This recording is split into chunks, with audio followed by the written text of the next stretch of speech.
Oke, brother. Kali ini kita ngebahas di Waker Mangiswan periode motor pada periode ini kali ya, revolusi ya istilahnya. Revolusi, zaman perang ya. Setelah kemerdekaan, kita loncat dulu sedikit ke situ. Ini peran motor itu ada nggak sih, Mang, di zaman revolusi waktu itu? Ya. Jadi sebenarnya gini, peran motor tuh gede banget sih di zaman itu ya. Dan emang itu terbukti di data-data sejarah ya. Ya misalnya kalau taruhlah kita misalnya ngambil contoh, kalau anak-anak motor milenial yang populer tuh misalnya perang apa sih yang paling epic di zaman perang kemerdekaan? Oke, 10 November. 10 November. Iya kan? Surabaya tuh ya. Ya, 10 November Surabaya. Almarhum Bung Tomo dan pasukan-pasukannya itu kan epic banget ya, dengan retorikanya di radio itu yang luar biasa sangat ya. bisa membakar. Itu kan lahirlah revolusi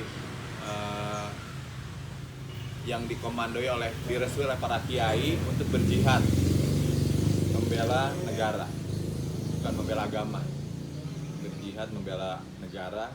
Dari situ para jihadisnya itu dari kalangan Muslim, Kristen semua itu bersatu untuk gabung melawan pasukan asing, pendudukan. Sekutu kalau nggak salah Ya. itu kan. Nah itu saya kalau nggak salah itu emang di masa pergolakan 10 November itu kalau nggak salah 2 jenderal Inggris tuh lewat Ya, tuh. itu kan epic banget juga, ada 2 jenderal yang tewas dalam dalam pertempuran melawan orang yang tidak di Underdog lah dia Underdog. kali ya. Dan itu emang mempermalukan kerajaan Inggris lah ya. Belum pernah mungkin ada perang se-epic itu gitu. Malabi siapa gitu. Dan itu kebayang bagaimana besarnya perang itu. Oke. Kalau Heroiknya ya. Heroiknya dan bagaimana peran motoris di situ gitu. Nah, itu dia. Itu mungkin jadi kebanggaan kita juga para bikers ya. Jadi saya misalnya ngobrol juga, baca buku juga soal bagaimana sih perang itu bisa melibatkan motoris gitu. Narasumber saya waktu itu yang aku ingat tuh misalnya kayak Johannes Sutisna, seorang aktor yang juga sejarawan. Ada Mas Joko Seputro atau Cak Joko Seputro, salah satu raksasanya pemudis ya, karena badannya gede banget tuh. Ada Kang Hoho Julianto juga ada. Semarang tuh ya. Semarang. Dulu almarhum Pak Waryo Ama, seorang pendiri pemudis dan juga salah satu foundernya Maci. Nah, kalau di Bandung saya sering ngobrol juga Kang Saulus Lakadan, dia HCB. Ya kan? Itu banyak bercerita tentang zaman itu. Misalnya Surabaya kan. Ini aku dapat nih ya info-info dari mereka ya. Yang aku rangkum lah dalam sebuah tulisan tuh. Misalnya sore 30 Oktober tahun 45. Ini tulisan di mana nih, Mang? Ini aku dulu nulis di tabloid Motor Plus. Terus juga di majalah Bikers yang turunannya Motor Plus dulu, jebolan Gramedia, KKG ya.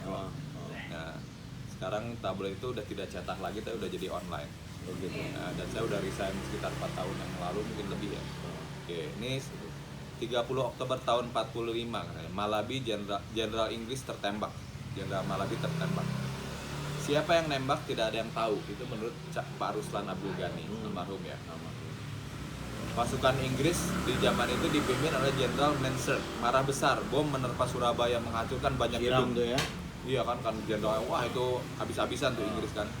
Perang hebat pun terjadi. Bung Tomo mengorbankan semangat para pejuang dengan membakar lewat retorika heroik yang sangat legendaris, ya kan. Bung Tomo memang orator ulung ya. Wah itu dia sama Bung Karno tuh saling inilah ya. Kejar-kejaran lah soal retorika ya. Di Jalan Tunjungan dan sekitarnya. Perang heroik pun terjadi ya. Nah, dalam perang itu saya ngambil dari bukunya Bung Tomo Suamiku, karangan istrinya Bung Tomo.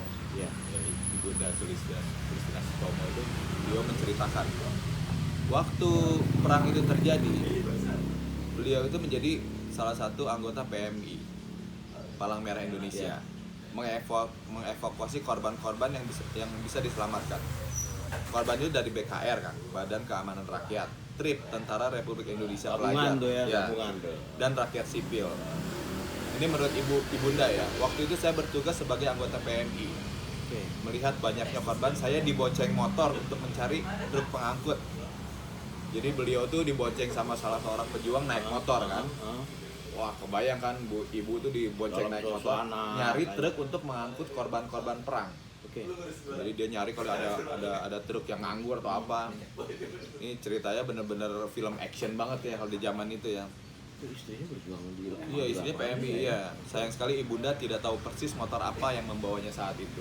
Iya. Jadi waktu ditanya, nggak tahu nih motornya apa ya. Nah, cuman kita bisa mereka-reka kan, motor apa yang dibawa sama, yang membonceng ngeboncengin ibu. si ibu itu. Nah, ini saya ngobrol sama Kang Yopi Rahmat. Beliau itu waktu saya ngobrol, beliau itu posisinya ketua Maci Jakarta Raya. Oke. Kan saya tanya, kan dia Maci kan pasti paham dong sama motor-motor. Pasti urusan Sudah ngelotok lah ya. iya. Kang Yopi kira-kira di zaman tahun 45 10 November itu ibunda istrinya Bung Tomo tuh pakai motor apa sih kira-kira gitu. Nah, dipakai motor. Nah, Kang Yopi tuh mereka-reka juga. Kira-kira motor apa? Pada saat itu ya. Nah, beliau tuh bilang nih Kang Yopi nih, motor-motor rampasan perang bisa jadi BSA M20 rigid.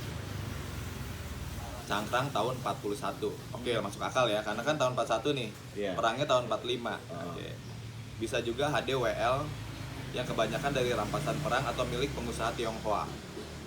Kata Kang Yopi. Yang bekas itu mungkin dealer. Iya, segala macam dealer ya. itu kan orang-orang Chinese atau orang-orang yang the have di zaman itu punya Iya. motor-motor itu. Selain HDWL tadi, menurut Kang Yopi juga bisa juga keluarga BSA M20, BSA M16 versi militer, atau juga NSU atau Norton versi militer, N16 atau Excelsior. Kebanyakan militer versi militer. Iya, versi Ini militer. kayak BSA M20 itu juga bisa diisi minyak tanah kan? Iya, katanya saking sangat fleksibelnya ya, bandelnya ya, bandelnya gitu ya. saking berani sampai hancur. Oke ya. Nah, jadi Kang Yopi itu bilang, buktinya ada, buktinya saya masih punya di rumah saya ini, saya punya motor WL, dam dari TNI. Suratnya dikeluarkan mereka, otomatis sisa-sisa Belanda kan. Nah, itu obrolan dari Kang Saulus Rakaden. Jadi Kang Saulus saya ajak ngobrol juga soal itu, dia bilang bisa jadi, saya juga punya katanya. Emang Isman ceritain cross check nih ya. Cross check nih ke orang-orang yang memang memiliki barang-barangnya kan. Jadi Kang Saulus Rakaden dia bilang, dia kan live member Harley Club Bandung, juga anggota Vintage Harley Davidson Enthusiast Indonesia atau FHDEI. Nah, terus saya nyari lagi nih kan. Ini terus dari Kang Chiang. Chiang itu tuner beken di Garut. Beliau tuh anggota Bikers Brotherhood MC. Garut. Yang sekarang itu kulit ya, Pak? Iya, sekarang tuh British Leather namanya di Chiang. Kalau misalnya akang riding ke Garut, carilah British Leather di Sukaregang. Pernah Itu ketemu ya saya ya. di Pemiliknya adalah Kang Tasik. Chiang. Kang Chiang itu Chinese yang sangat nasionalis, yang pokoknya dia keren banget lah. Iya. Nah, dia juga karena tuner motor antik atau apa, dia juga banyak tahu tentang kisah-kisah itu. Tadi kita dari Kang Yopi udah, Kang Saulus udah, sekarang Kang Chiang. Kang Chiang bilang gini, dulu saya juga punya motor itu katanya. Orang-orang tua dulu banyak yang punya, katanya sih sangat bandel. Saat BBM sulit didapat, motor itu pakai minyak tanah aja bisa katanya. Kata Chiang ya. Nah, kata Kang Chiang ya. Tapi, nah ini kita nyari lagi nih. Saya belum cukup sampai di situ. Cari lagi ke Kang Ju. Dia lebih inilah secara akademis ya. Dia kan anak sejarah kan. Kang Ju, bener nggak yang dibilang Kang Yopi? Apakah sejalankah yang dibilang Kang Chiang? Ya? Apakah sejalankah yang dibilang Kang Hoho, Kang Joko gitu kan? Atau almarhum Pak Waryok Amal, Kang Saulus juga gitu kan? Nah, Ju tuh bilang gini, nggak semua hasil rampasan. Di tahun 20-an pedagang kita sudah maju. Para pebisnis, mandor-mandor perkebunan sudah ada yang punya motor. Ya, udah ada dealer itu, Nah, ada iklan. saya kan tanya buktinya apa Ju? Kok bisa ngomong gitu? Ya lu lihat majalah Sinpo yang lu pegang itu kan. Bahwa di majalah Sinpo itu udah ada iklan majalah Sinpo tahun 30-an yang memuat iklan-iklan motor semacam itu. Ju. Berarti kan itu udah perdagangan biasa mereka punya kan. Ju itu lulusan sejarah Universitas Pajajaran Bandung. Jadi nggak seperti Cak Potter atau alat militer ya. Umum juga udah ada dealer segala macam Ya. ada. Nah, alhamdulillahnya saya ketemu lagi sama tokoh motor di Jakarta, namanya Kang Gogon Kang Syahrul Shah. Syahrul Shah itu nama jalanannya, nama akrabnya Kang Gogon. Dia itu anggota Classic Bikers Batavia CBB. Halo Kang Gogon kalau nonton. Hai Kang. Ini saya ambil Cuplik-cuplik ya. Nah, kata Kang Gogon gini. Betul, Indonesia saat ini sudah jadi pasar penjualan motor yang keren gitu. Yang udah rame lah. Jadi memang di sana itu udah ada perdagangan bisnis motor tuh udah gila di tahun 20-an, 30-an. Jadi nggak heran prajurit kita tadi kalau kembali ke tadi ya, evakuasi PNI segala macam tuh emang ibunda tuh diboncengnya oleh salah satu motor-motor itu. Entah itu motornya apa, Entah motornya apa. siapa yang punya motor, kok mobilisir Oh, lagi semuanya chaos gitu. kan, namanya juga lagi Iya, perang iya. kan. Nah kita gitu ya brother, kita lagi berusaha nih tracing lagi Ya, sejarah-sejarah ngejahit-jahit ya, itu, dari jahit-jahit. teman-teman yang- Jadi kalau brother ada info, ada koreksi, silakan di komenin Kita nanti makin ya. kaya, Nah, makin banyak. Iya. Mudah-mudahan kita dapat kisah yang runtut ya, A sampai Z utuh, itu. apa ya, valid gitu Iya, ya, dari nanti ya. Shape Water sampai ke Ibu Bung Tomo sampai ke CBB, HCB. Nanti Iya. kita ke sana-sana ada gangster-gangster kayak Mulai berkembang lah ya. mulai seru. Oke. Nah, ini juga jadi ini sih Kang. Itu tadi kita ngomongin Surabaya ya. Surabaya nih. Di zaman sebelum perang, tapi zaman masih damai tapi masih dijajah gitu. Mungkin pergerakan Kita udah 20-an gitu kali ya. tahun 30-an gitu kan. Oke. Itu dunia motor tuh emang udah jadi catchy banget di zaman itu. Kita ambil contohnya di Bandung. Di Bandung itu tahun 30 sampai 40-an. Ya, Opsir Belanda tuh seling mondar-mandir tiap suatu momen-momen ada upacara militer. Iya kan? Nah, pemerintah Belanda tuh namanya gini kan. Pemerintah Belanda punya pasukan bermotor bernama Coro. Coro itu nih, gue nggak bisa bahasa Belanda ya, tapi kalau bahasa Belanda kan tulisan sama sebutan kan sama ya. Iya. Kursus Opleiding Reserve Officieren. Kursus Opleiding Reserve Officieren. Mereka itu perwira cadangan kan. Tiap satu sore unjuk kekuatan lewat upacara bendera yang disebut Flag Vertoon dan Type 2. Flag Vertoon, flag kali ya upacara bendera ya. Jadi gimana sih upacara bendera itu? Nah ini kata teman-temannya ada orang-orang tua kita di Bandung dulu. Mereka tuh berdandan gagah klimis berbaris meninggalkan kazerne asrama di daerah lapangan Siliwangi. Keluar perlente lah Ya, kayak udah gitu. keren ya di lapangan Siliwangi menuju Peters Park. Peters Park itu sekarang Taman Merdeka. Kalau kita ke Bandung kan ada Taman Merdeka ya. Iya. Berada semua ya. Di sebelah utara Braga.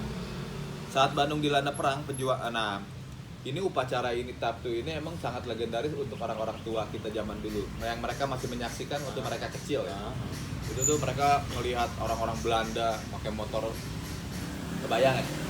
Banget lah ya. Kalau Bang Yadi dulu udah ada fotografer kali, Udah ada. keren banget tuh Kalau udah ada IG juga udah ini kali ya, udah viral kayak. udah selfiean kali ya. Nah, ini tuh Itu kebayang ya. Jadi kebayang mungkin kayak suasananya. gentleman's ride gitu kali ya gaya-gayanya. Ya, jangan berdiskusi aja kayak gitulah. Hmm. Kalau kita yang ngelihat bisa kayak upacara-upacara tentara-tentara bermotor gitu ya. Oke. Dan itu tuh ada sih fotonya ada di Bandung Tempo dulu tuh ada upacara Taptu itu di buku Bandung Tempo dulu. Ada ya. Ya, nanti mungkin pelan-pelan sambil ini kita Coba nanti kita Nanti cari kita biar kita insert di ininya ya.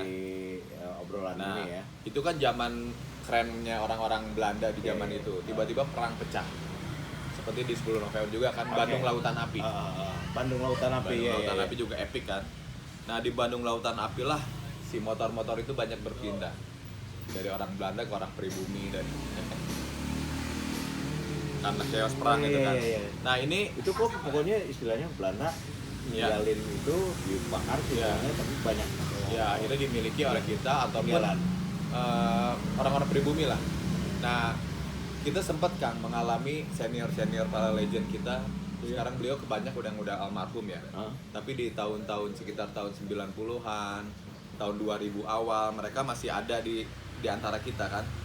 Misalnya kita almarhum, misalnya Kang Rahmat Hidayat, Abah Rahmat Hidayat seorang aktor kan? Iya kan? Iya. Aktor yang sangat hebat banget lah. Beliau itu sebenarnya tidak semata-mata aktor. Beliau itu ada ketua pertamanya HCB, Harley Club Bandung. Nah, Sejatinya. Opa Rahmat Hidayat itu Kang itu waktu muda itu epic banget. Jadi beliau itu dulunya ya inilah begajulan jalanan lah. Oke. Sering berkelahi, sering apa. Tiba-tiba dia dilihat sama produser kali ya zaman itu ya. Terus dia bilang lo tuh terlalu ganteng untuk jadi ini. Akhirnya dia jadi bintang film sampai sekarang ini. Tapi beliau tuh nggak cuma gantengnya, tapi itu adalah seorang legend motor karena presiden HCB pertama ada klub Bandung bersama-sama para legend lain ya. Tahun berapa kira-kira ya? Masih ingat nggak? HCB itu ya 50-an kali ya Kang ya kalau misalnya tahun-tahunnya sih ya. Bener-bener pasti itu orang visioner lah ya. Iya orang-orang ini kan. Pikiran buat gitu. Ada Letnan Poniman, ada Kang Haji Barji, ada Kang Raden Amir, Brigadir Brigjen Somali, Kang Haryoto Kunto yang tadi bikin buku itu, Seorang Pranulok Kondang, dan yang paling nggak boleh ketinggalan Kang Ai, legend Bandung ya. Kang Ai itu bayangin umur 18 tahun beliau itu almarhum merampas motor dari DITII Yang kececer di pinggir jalan di ya mungkin kalau DITII berarti di gunung antara ini ya Garut Tasik Ciamis Tasik ya. Ciamis Tasik. Itu kan yang pelariannya tuh di pegunungan itu ya. mungkin gerombolannya lari ke gunung, motor-motornya ditinggal di pinggir jalan diambil oleh Kang Ai. Ini Umur berapa tadi? 18 tahun. Seorang dia disebutkan di salah satu buktinya adalah motor Harley 7,5 Kang Ai, tokoh HCB. Motor ini didapat dari rampasan gerombolan DITI saat menyerang kota kelahirannya Sumedang. Oh di Sumedang. Waktu DITI menyerang Sumedang, mungkin ada pertempuran di sana. Flash gitu kan? Flash. Motornya ketinggalan diambil oleh Kang Ai saat berumur 18 tahun. 18 tahun, 3 SMA kali ya. Atau mau sama ya, seumuran gitu ya. Dahsyat ya. Gila ya. Jangkauannya gede banget tuh. Nah, motornya apa tadi? Sorry. motornya HD 7,5, ada 45. Nah, itu kisah itu terus berlanjut sih Kang. Dan makin seru nih. Setelah merdeka sumbangsi apa sih untuk motor-motor itu? Salah satunya bukan cuman kita tadi ngomongin motor the backbone ya, motor laki, motor skuteris. Pernah dengar nama Kongo kan? Vespa Kongo kan? Ntar dulu sebelum Kongo, gue curiga nih kan. Ya, ini nih dia si ininya jadul, suka lupa deh jamnya nih. Ini jadul juga nih, klasik. Karena emang udah umur juga kali ya. Ya ini udah karat. Yaudah, stop dulu ya, kita selesai dulu nih brother. Ntar kita sambung lagi. Yang tadi skuter ya. Tentang skuter ya. Oke, ntar kita lanjut. Nah, makasih ya. Bye. Bye.